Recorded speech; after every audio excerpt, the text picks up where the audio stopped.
أعوذ بالله من الشيطان الرجيم. بسم الله الرحمن الرحيم. السلام عليكم ورحمة الله وبركاته.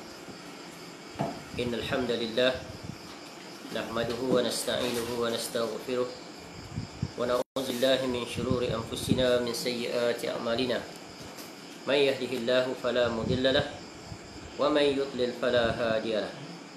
وأشهد أن لا إله إلا الله وحده لا شريك له وأشهد أن محمدا عبده ورسوله.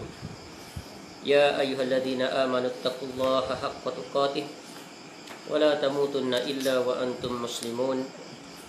يا أيها الناس اتقوا ربكم الذي خلقكم من نفس واحدة وخلق منها زوجها وبث منهما رجالا كثيرا ونساء واتقوا الله الذي تساءلون به والأرحام إن الله كان عليكم رقيبا. يا أيها الذين آمنوا اتقوا الله وقولوا قولا سديدا يصلح لكم أعمالكم ويغفر لكم ذنوبكم ومن يطع الله ورسوله فقد فاز فوزا عظيما. أما بعد فإن أصدق الحديث كتاب الله وخير الهدي هدي محمد صلى الله عليه وسلم وشر الأمور محدثاتها وكل محدثة بدعة وكل بدعة ضلالة وكل ضلالة في النار. Allahumma inna nas'aluka ilman nafi'ah. Ya Allah, kami memohon kepada Engkau ilmu yang bermanfaat, rizqan thayyiba dan rezeki yang baik, wa amalan mutaqabbala dan amal yang diterima. Alhamdulillah, summa alhamdulillah. Pertamanya kita mengucapkan syukur kepada Allah Subhanahu Wa Taala dapat lagi kita bertemu pada malam ini, pada malam yang kedua Ramadan. Alhamdulillah, kita telah berjaya melepasi hari yang pertama dan Allah memanjangkan usia kita untuk kita dapat menerus dan menyambung untuk kita melalui hari yang kedua pada bulan Ramadan. Dan insya-Allah pada malam ini kita kembali menyambung iaitu program kita untuk siri yang kedua Tazkirah Ramadan, iaitu dengan tema mentadaburi ayat-ayat Al-Quran yang kita pilih, yang insya-Allah mulai malam ini kita akan memulakan dengan salah satu ayat daripada surah yang pertama, iaitu Suratul Fatihah. Dan insya-Allah untuk hari-hari yang berikutnya kita akan ambil daripada satu surah, surah seterusnya. Contoh besok kita akan mengambil faedah sama ada satu ayat atau lebih daripada Suratul Baqarah dan begitulah seterusnya. Baik, apa yang akan kita ambil faedah daripada Suratul Fatihah ini adalah salah satu ayat, iaitu ayat yang mengandungi faedah yang sangat besar, iaitu yang merupakan ayat inti ataupun intisari ataupun ikhtisar terhadap Suratul Fatihah, iaitu ayat yang kelima, di mana Allah Subhanahu Wa Taala berfirman, A'udzubillahi minasyaitonirrajim. Bismillahirrahmanirrahim. Iyyaka na'budu wa iyyaka nasta'in. Ayat ini adalah ayat yang sungguh besar sekali faedahnya, menjelaskan tentang hakikat yang berkaitan dengan hak-hak Allah Subhanahu Wa Taala yang wajib ditunaikan oleh hamba-hambanya. Sehingga berkata salah seorang ulama, iaitu Syekh Muhammad bin Jamil Zainu rahimahullah taala, di dalam kitabnya Minhajul Firqati An-Najiyati wat Ta'ifati Al-Mansurati, pada bab yang membahaskan tentang ayat ini, iaitu ayat Iyyaka na'budu wa iyyaka nasta'in, di mana di antaranya beliau rahimahullah menyebutkan tentang ayat ini dengan katanya, Inna hadhil ayah allati yukarriruha al-muslimu asyaratil marrati fis salati wa kharijaha hiya khulasatu suratil Fatihah wa hiya khulasatul Qur'ani kullih. Maksudnya ayat Al-Quran ini, iaitu Iyyaka na'budu wa iyyaka nasta'in, dibaca berulang-ulang kali oleh setiap muslim, sama ada di dalam solat maupun di luar solat. Ayat ini merupakan ikhtisar dan intisari Suratul Fatihah, yang merupakan ikhtisar dan intisari Al-Quran secara keseluruhan. Jadi ayat ini merupakan kesimpulan daripada seluruh ayat di dalam Al-Fatihah yang terdiri daripada 7 ayat, dan suratul Fatihah merupakan intisari daripada seluruh ayat-ayat di dalam Al-Quran, kerana seluruh ayat-ayat dan maksud Al-Quran itu tersimpul dalam kalimah Iyyaka na'budu wa iyyaka nasta'in. Ya. Dan yang seterusnya, ayat ini merupakan dan menegaskan tentang manifestasi, iaitu pengikraran seorang hamba kepada Rabb-nya agar ia tetap teguh istiqamah seusianya sampai ajal menjemputnya, iaitu dalam beribadah dan berdoa hendaklah semata-mata ditujukan kepada Allah Subhanahu wa taala, dan sesekali tidak melakukan kesyirikan kepadanya. Jadi ayat ini merupakan penegasan seorang hamba apabila dia membacanya Iyyaka na'budu wa iyyaka nasta'in, maka dia telah mengikrarkan dengan penuh kesungguhan, dengan penuh keimanan, secara sedar dia meyakininya dan dia berpegang teguh dengannya dan dia berjalan dengannya, iaitu dia menunaikan 2 hak yang terkandung dalam kalimah ini, iaitu kalimah ini, ayat ini dibahagi kepada 2. Yang pertama iaitu ayat Iyyaka na'budu.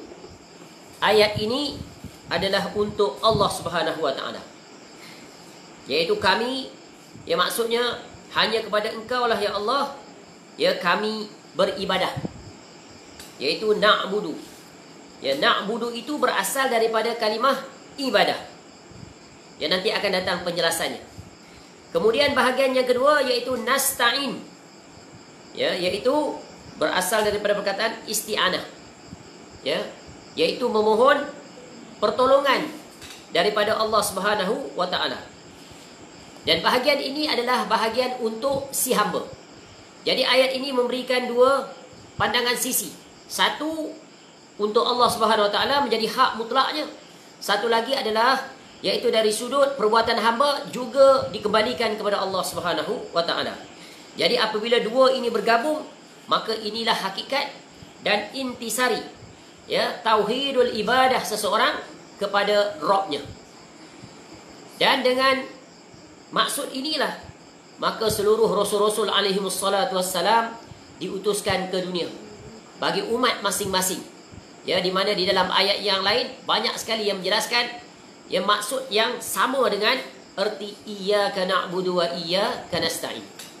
Sebagaimana yang telah sering kita sebut, walaqad ba'athna fi kulli ummatir rasulan an ya'budullah wajtanibut taghut. Dan sesungguhnya kami telah utuskan rasul-rasul. Untuk apa rasul-rasul bagi setiap umat itu? Untuk mengajak mereka itu supaya beribadah hanya semata-mata kepada Allah dan menjauhi taghut. Dan sebagaimana juga yang telah kita sebutkan sebelum ini, di antara tujuan asasi, tujuan yang hakiki, tugas mutlak manusia dan jin diciptakan, bukan semata-mata untuk memakmurkan dunia, bukan semata-mata untuk menjadi pemimpin di dunia, tetapi tugas yang tertinggi bagi mereka adalah wa ma khalaqtul jinna wal insan illa liya'budun. Dan tidaklah kami ciptakan jin dan manusia melainkan untuk beribadah kepada Allah Subhanahu wa taala. Jadi mari kita lihat secara ringkas 2 kata ini yang memberikan maksud agar kita sedar tentang apa yang kita ucapkan seringkali di dalam solat, terutamanya pada bulan Ramadan ini. Lebih banyak lagi kita sebut, kerana setelah selesai kita solat isyak, kemudian kita mendirikan solat tarawih, di setiap rakaatnya kita akan mendengar imam membaca ayat ini dengan jelas, Iyyaka na'budu wa iyyaka nasta'in.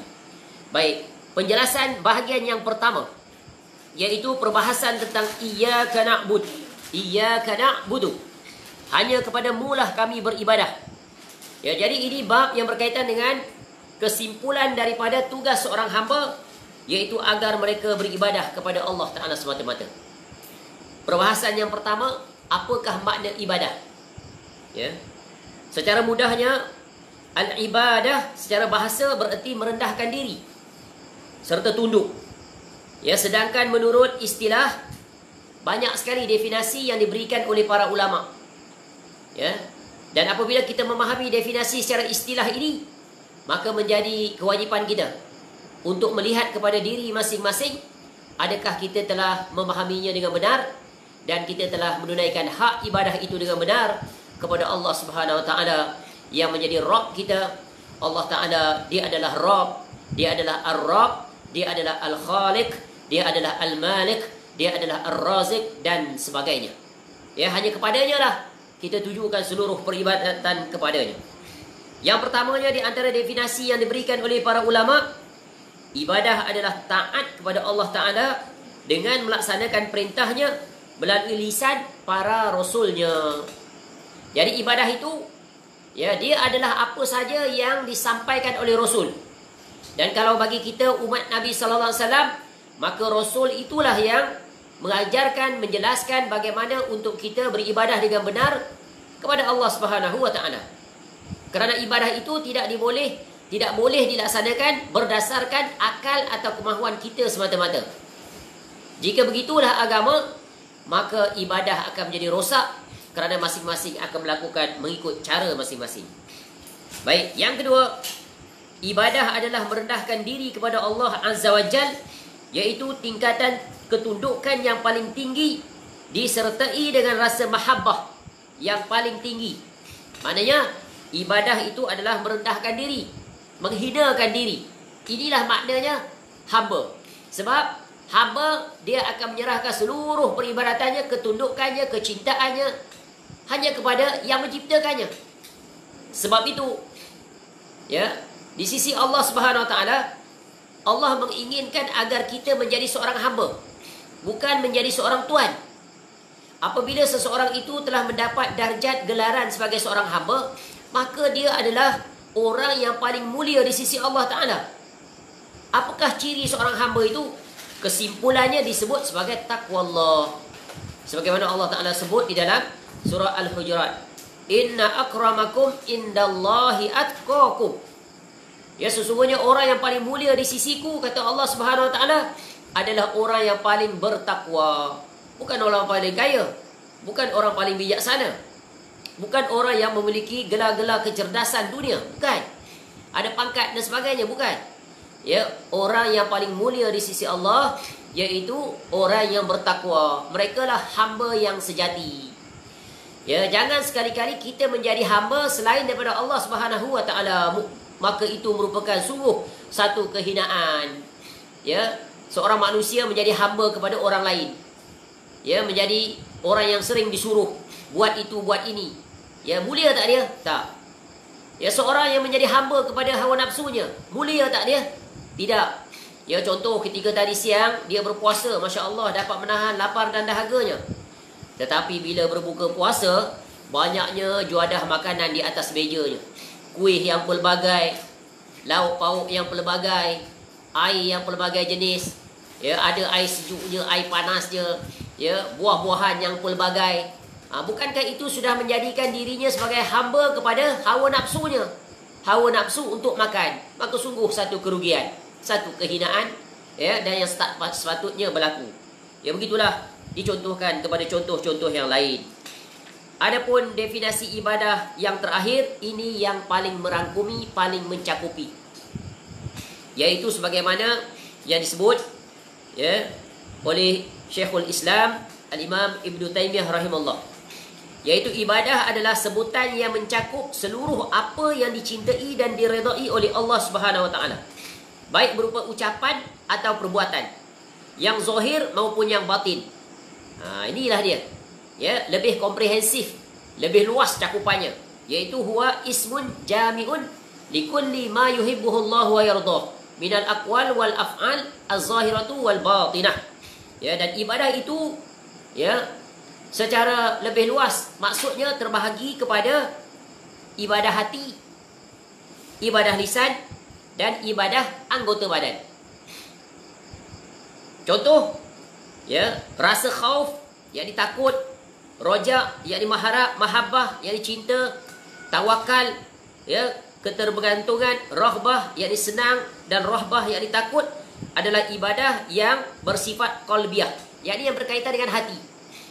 Sebab itu, ya, dalam Islam, Nabi SAW di antara tugasnya adalah mentazkiyatun nafs, mentarbiah pribadi itu dari sudut apa? Dalamannya. Ya, tidak hanya zahirnya. Sebagaimana yang Allah Ta'ala sebut dalam surah Al-Jumu'ah ayat yang kedua. Wallazi ba'atha fil ummiyina rasulan minhum yatlu 'alaihim ayatihi wa yuzakkihim. Wa yuzakkihim, yakni mensucikan mereka. Mentazkiyatun nafs, membersihkan hati mereka yang kotor daripada kesyirikan menuju kepada ketauhidan. Ya, menyucikan jiwa mereka, hati mereka yang kotor daripada sifat-sifat tercela, sifat-sifat mazmumah seperti ujub, riak, sombong, takabur, ya, hubbud dunia, kepada sifat-sifat terpuji, yakni sifat-sifat mahmudah. Ya, seperti apa? Ikhlas, tawaduk, wara', ikhlas, benar, ya, dan sebagainya. Jadi hal yang berkaitan dengan ibadah hati ini adalah yang paling besar. Dia adalah punca yang lahir daripada hati itu yang bersih, maka akan terlihat di dalam akhlaknya yang bersih, akidahnya yang bersih. Ya, sebab itu Al-Imam An-Nawawi rahimahullah mengarang kitab khusus untuk bab ini, yaitu kitab Riyadhus Salihin min kalami Sayyidil Mursalin sallallahu alaihi wasallam. Maka sungguh besar faedah kitab itu. Maka pelajarilah hadis-hadis yang disebutkan di situ, ya, dan Quran ataupun ayat-ayat Al-Quran yang dibawa oleh Al-Imam An-Nawawi rahimahullah. InsyaAllah dengan mempelajarinya, maka kita akan menuju ke arah orang yang memiliki sifat-sifat mahmudah. Adapun ibadah yang kedua, iaitu yang berkaitan dengan lisan, iaitu berkaitan dengan lisaniyah qalbiyah, seperti tahlil, tasbih, takbir, tahmid, syukur, ya, dengan lisan, membaca Al-Quran, berzikir dan seumpamanya. Itu merupakan ibadah yang berkaitan dengan lisan, ya, dan pada masa yang sama juga terkait dengan hati. Adapun ibadah yang ketiga, iaitu yang melibatkan anggota badan, ya, ibadah badaniyah qalbiyah, yakni ibadah fizik disertai dengan hati. Seperti apa? Seperti kita solat tadi, ya, melibatkan seluruh aspek fizikal, pergerakannya, lisannya dan niatnya.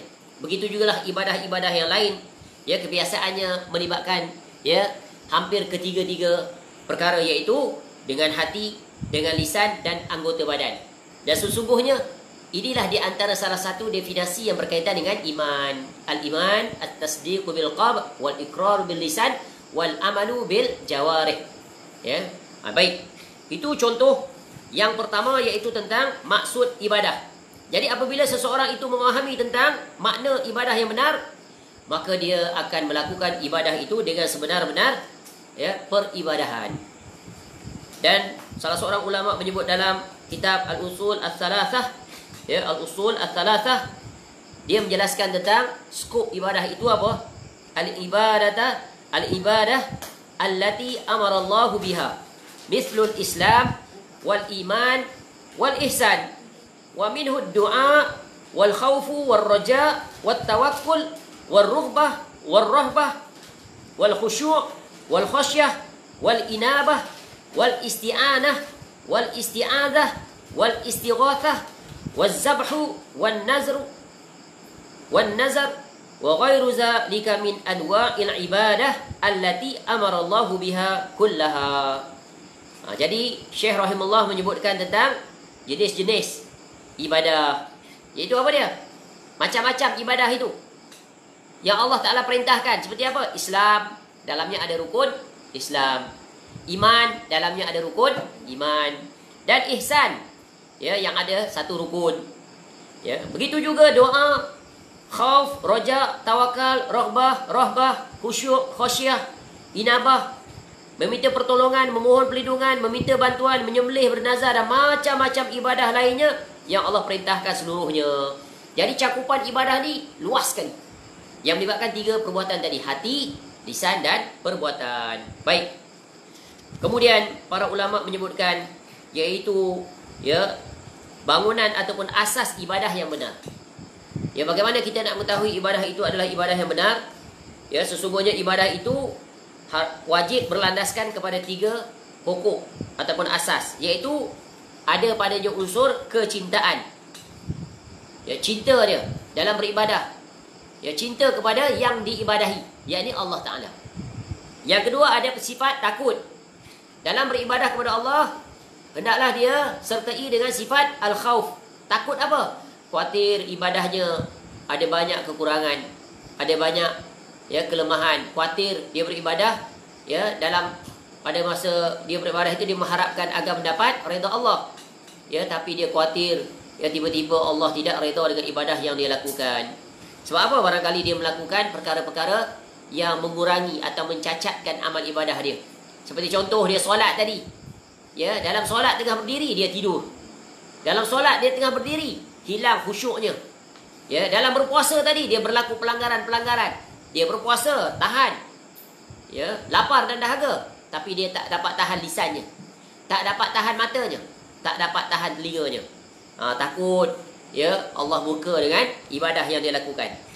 Dan yang ketiga adalah roja. Namun pada masa yang sama dia sangat berharap, ya Allah, walaupun aku sedar banyaknya kekurangan, kealpaan, kelalaian, lompung-lompung dalam ibadah yang aku lakukan pada hari pertama pada bulan Ramadan, iaitu berpuasa dan tadi berdiri bersama imam dalam solat tarawih, dia harap sangat pada Allah, ya Allah, kau ampunilah kekurangan-kekurangan itu.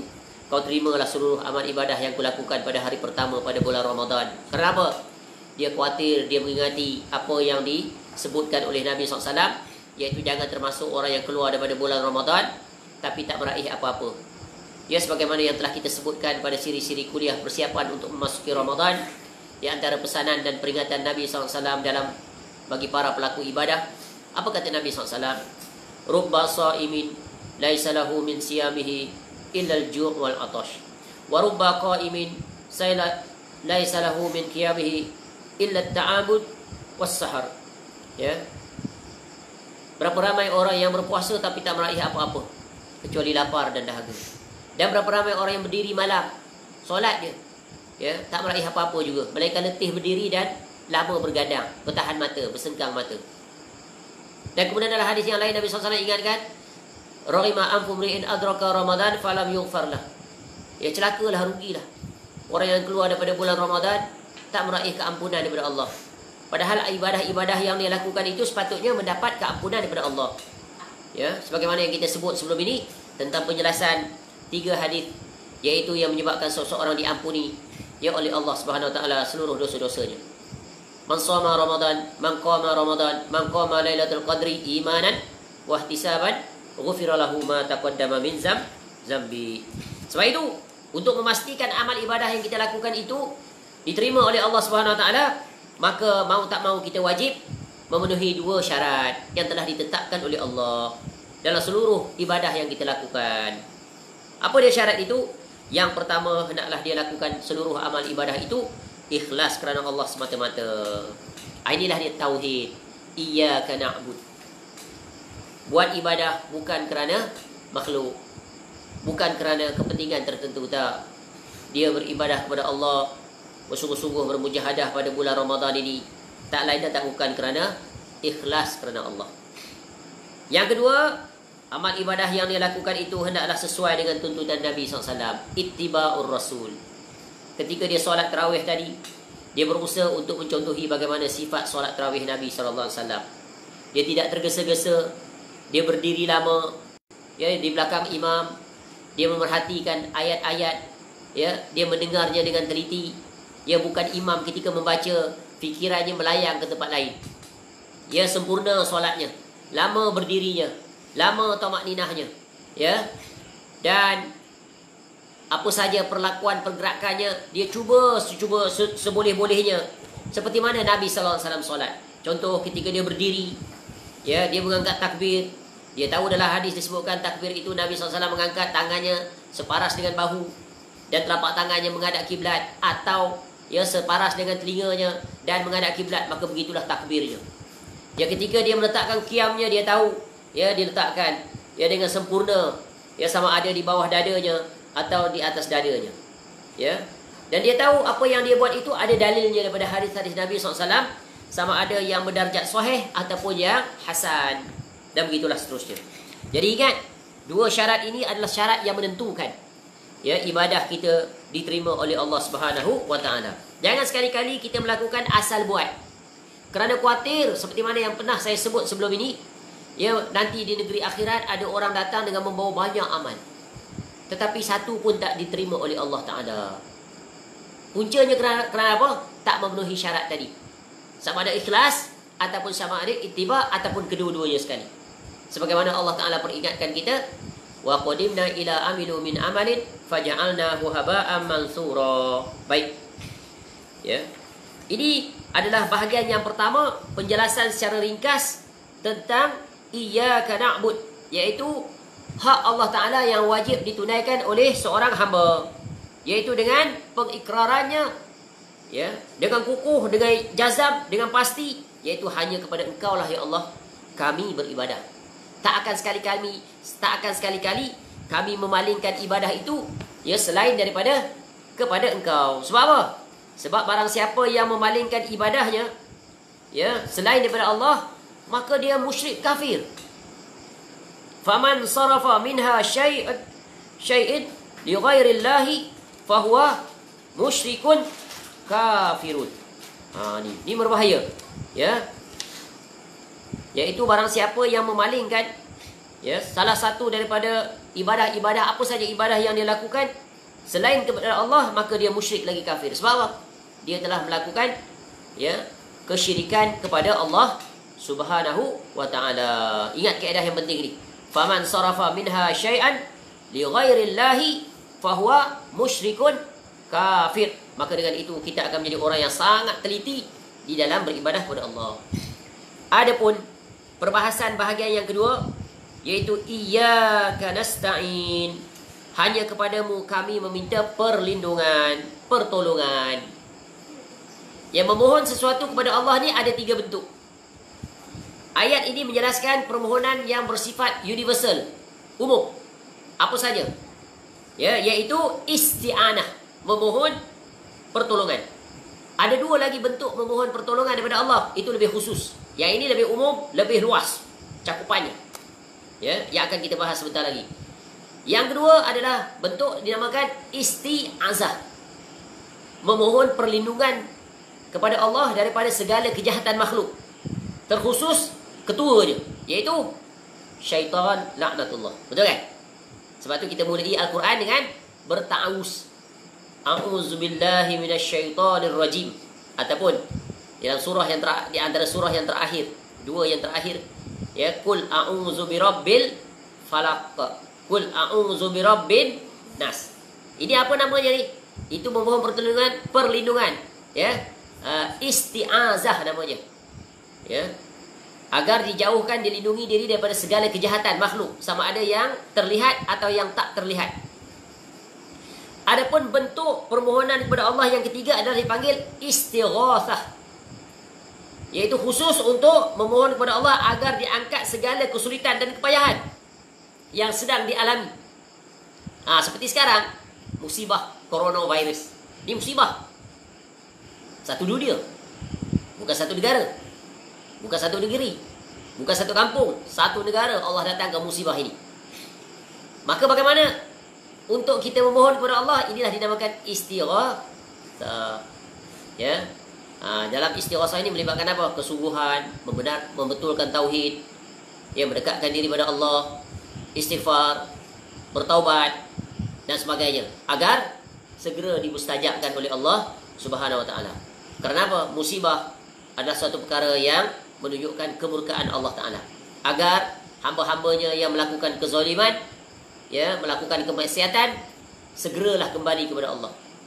Jadi dalam bahasa yang indahnya, musibah ini ibarat surat cinta yang Allah Taala utuskan kepada hamba-hamba kesayangannya. Apabila membaca surat cinta itu, maka hendaklah dia sedar dan insaf untuk dia kembali tunduk, patuh, taat, bertaubat dan kembali kepada Allah. Ya, itu namanya tadi ibadah al-inabah, kembali kepada Allah. Baik. Jadi dalam perbahasan yang kedua, iaitu iyyaka nasta'in, ini menjelaskan tentang iaitu seseorang hamba wajib menunjukkan segala permohonannya, apa saja yang dia minta, hanya kepada Allah Ta'ala semata-mata. Dalam perkara-perkara yang hanya Allah Ta'ala sahajalah yang mampu menunaikannya. Kalau dia palingkan permohonan itu selain daripada Allah, yang makhluk itu tidak mampu melakukannya, dia pergi minta, maka itu menyebabkan dia syirik. Tadi masuk tadi dalam bab, iaitu musyrikun kafir. Ya, musyrik lagi kafir. Contoh apa? Wajib kita minta, ya, minta pertolongan kepada Allah. Contoh, memohon rezeki kepada Allah. Boleh tak kita minta rezeki pada orang? Tak boleh. Minta pada orang, ya, Tuan Haji, Tuan Syekh, tolong murahkan rezeki saya. Boleh tak? Tak boleh. Ya, atau ya, minta seperti apa kepada makhluk? Minta dipertemukan jodoh, minta diangkat musibah, ya, minta diterima segala amal, minta dipanjangkan usia, minta dimurahkan rezeki. Boleh tak minta selain daripada Allah?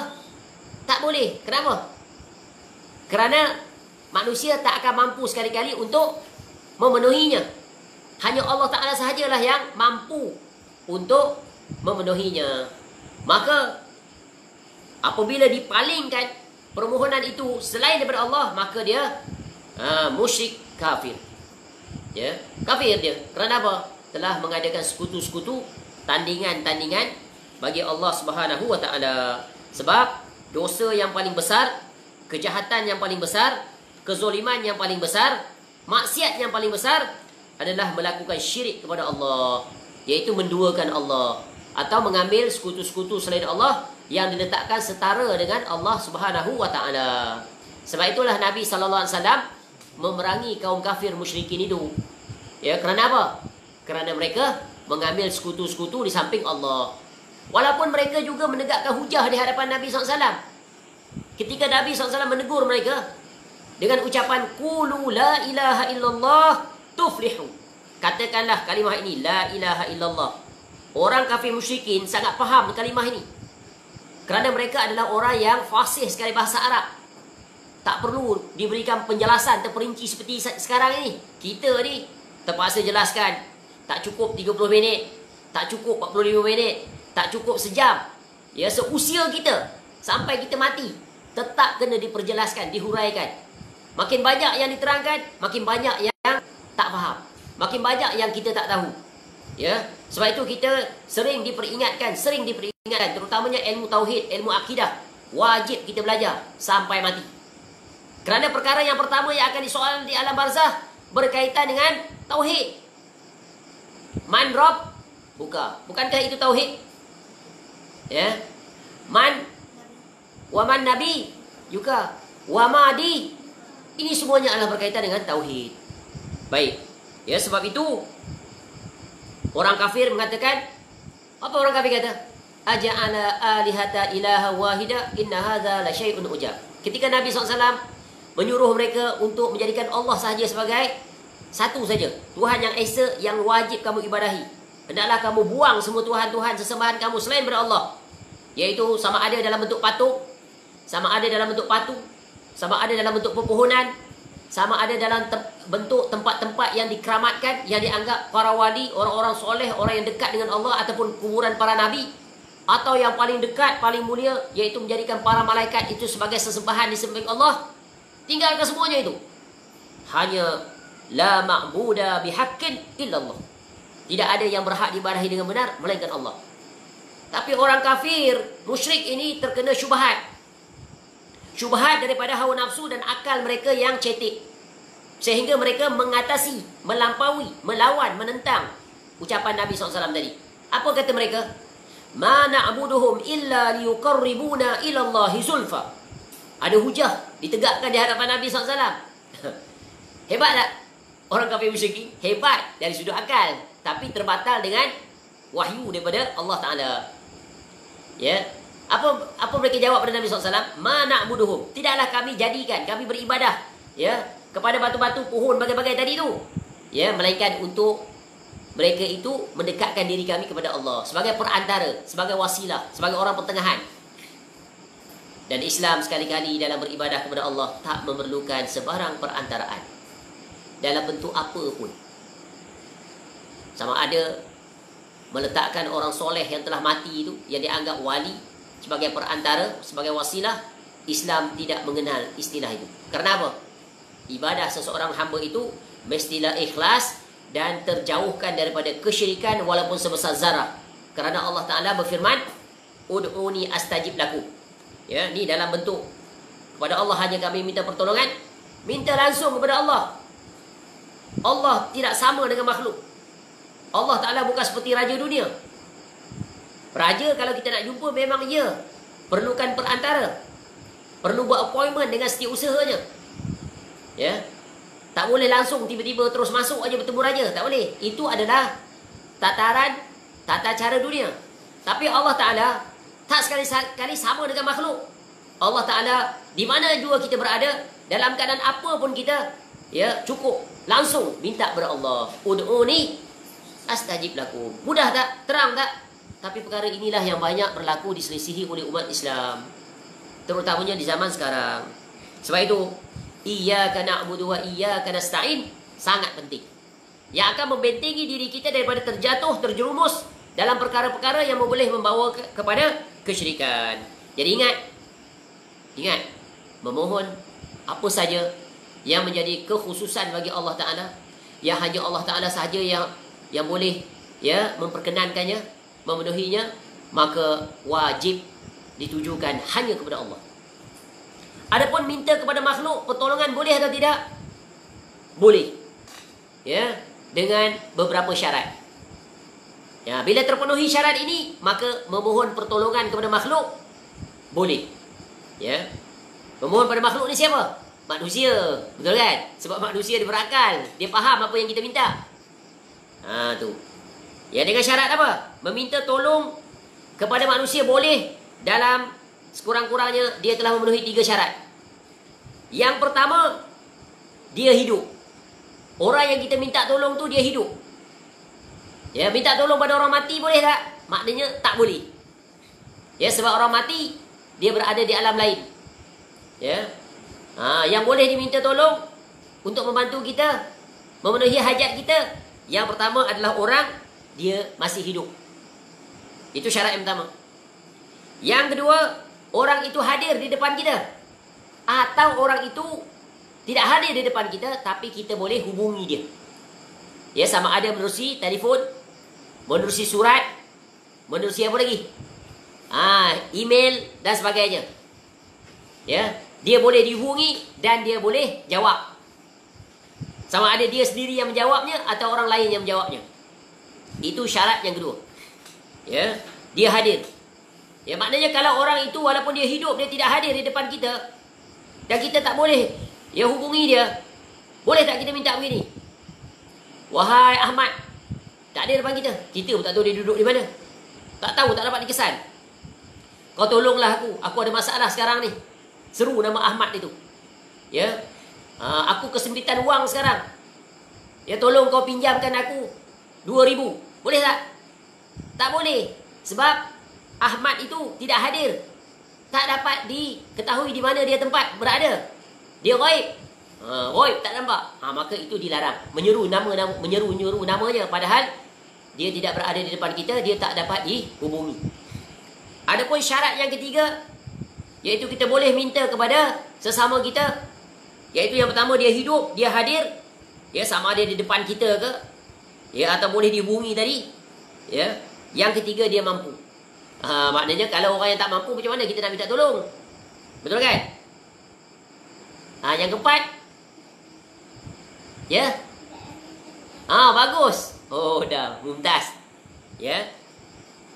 Dia mampu. Ya, maknanya kita minta pada dia. Kalau dia mampu, maka bolehlah kita minta padanya. Kalau dia tak mampu, macam mana kita nak minta? Ya.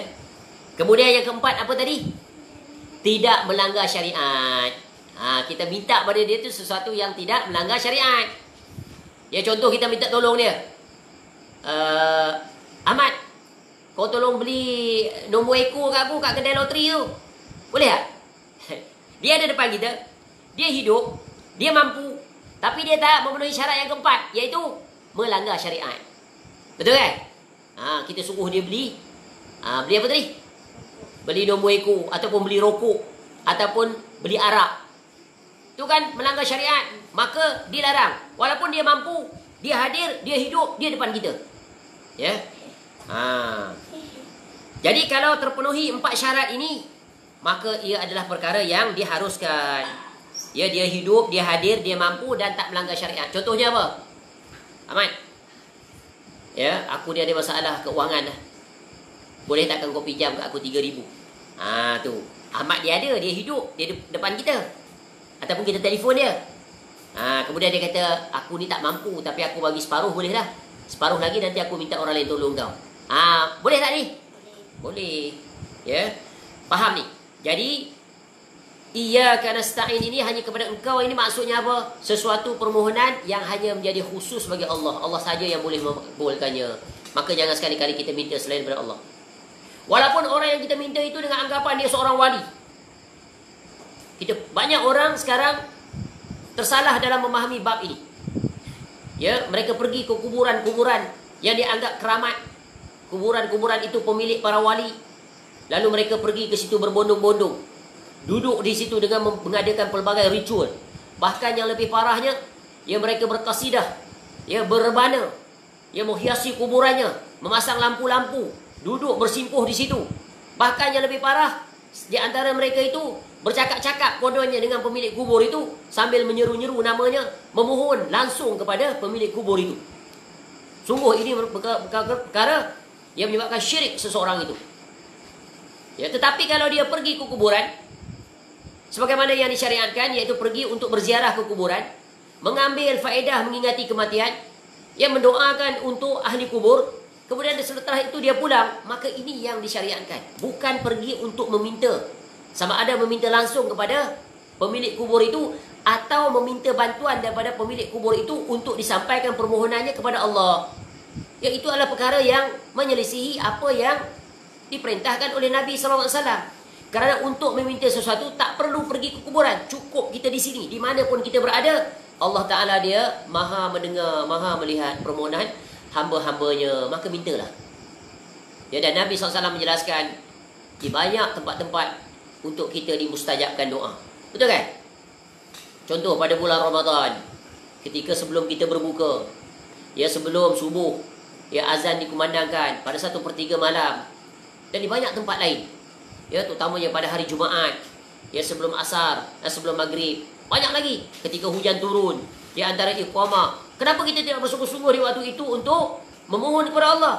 Tiba-tiba kita ganti dengan bersusah payah berjalan puluhan kilometer, ya ratusan kilometer, ribuan kilometer berbondong-bondong pergi ke kuburan-kuburan itu, lalu duduk di situ dengan menghinakan diri. Padahal tadi menghinakan diri hanya milik Allah Ta'ala. Allah musta'an. Inilah dia, ya, syubhat yang sungguh berbahaya di zaman ini. Mudah-mudahan kita kembali kepada memahami hakikat maksud iyyaka nasta'in. Ya, sebagaimana yang telah disebut, begitu juga kita memahami hakikat iyyaka na'bud. Ya, semoga dua perkataan ini ataupun firman Allah Subhanahu wa taala ini, iaitu iyyaka na'budu, iaitu kita menegakkan hak Allah Ta'ala, kita sebagai hamba, Allah Ta'ala sebagai Rabb, maka kita tujukan hanya kepadanya. Ikhlas semata-mata dan ittiba'ur rasul. Dan iyyaka nasta'in, iaitu kita menunjukkan seluruh permohonan kita hanya kepada Allah Subhanahu wa taala. Dan Allah di antara sifatnya adalah dia maha memperkenankan doa hamba-hambanya, terutamanya ketika hambanya berada dalam kesulitan yang amat sangat. Itu saja, mudah-mudahan ya secara penjelasan yang agak juga panjang, ya mudah-mudahan memberikan kefahaman, dan mudah-mudahan kita dapat menjaga dan mengamalkan maksud iyyaka na'budu wa iyyaka nasta'in. Selesai sudah tadabbur kita yang pertama dengan mengambil ayat yang kelima daripada suratul Fatihah. Mudah-mudahan bermanfaat, dan insya-Allah besok kita akan memasuki suratul Baqarah, dan kita akan mengambil ya ayat-ayat yang dirasakan penting untuk kita jadikan dia sebagai pegangan dan panduan ya bagi kita melalui hari-hari pada bulan Ramadan dengan lebih ya baik, dan seterusnya ya kita akan lebih bersungguh-sungguh ya dari sudut memastikan kebenaran akidah kita, ya kebenaran atau kesohihan ibadah kita, dan juga kesungguhan ya kebenaran di dalam kita berakhlak. Wallahu a'lam. Segala kebaikan itu semuanya kembali kepada Allah. Wa ma bikum min ni'matin faminallah. Kekurangan, kesilapan itu adalah daripada diri saya yang menyampaikan. Mudah-mudahan ya boleh dibuat teguran. Wallahu a'lam. Subhanakallahumma wa bihamdika asyhadu an la ilaha illa anta astaghfiruka wa atubu ilaik. Wa sallallahu ala nabiyyina Muhammad wa ala alihi wa sahbihi wasallam. Wa akhiru da'wana alhamdulillahi rabbil alamin. Assalamualaikum warahmatullahi wabarakatuh.